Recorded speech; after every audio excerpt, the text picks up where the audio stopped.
Telegram po, kung paano po mag-delete automatic po ng Telegram. So, ayan po, nagpunta po ako ng Google at inano ko po, tinype ko po yung deletion Telegram account. So, ito yung po yung lumabas. So, ayan, nilagay ko yung number. So, yung country natin is Philippines. So, plus 63 and the number. Tapos, doon po mismo sa Telegram account na using number na ito ay mayroon code for deletion. So, itatype lang natin dito yung code. Okay, 6. So, ayan, nilagay ko yung code na nag-send doon sa Telegram account ko na using yung number na to kasi didelete ko nga yung Telegram na to kasi gusto ko tong gamitin. So, yan, dinelete ko. Okay, try natin check yung remember me. Okay, fine. Okay, wait. Ayan, try natin sign in. Okay, nagganyan siya. IP Dilimin Tools, delete account. So, piliin natin yung delete account.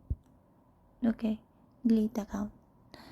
Okay, ano sabi dito? If you delete your account, all messages and account will be deleted beyond. Okay, or yes. Warning, please only delete your account if you longer use Telegram. Yes, I know. If you want to change number Telegram, click here. No, I need to delete it. Why are you leaving? Guess I need to use this number.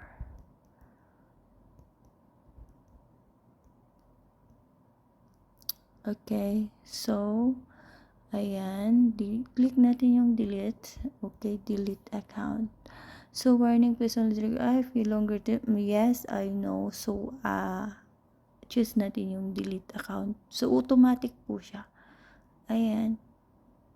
Okay. Okay, ito na po yun siya. Your account was successful deleted or system came back soon. No need. Thank you.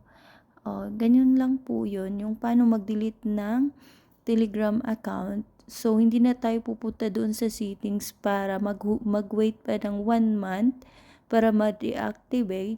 So, yung kailangan lang natin gawin is punta tayo ng Google. Search natin yung delete Telegram account. So, yun yung lalabas.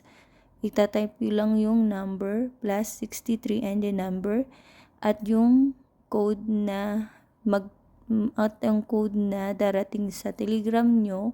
Tapos yun itatype nyo lang at yun continue deletion na. So, yan, basal na. Now, we're done. So, na-delete na yung account natin ng Telegram.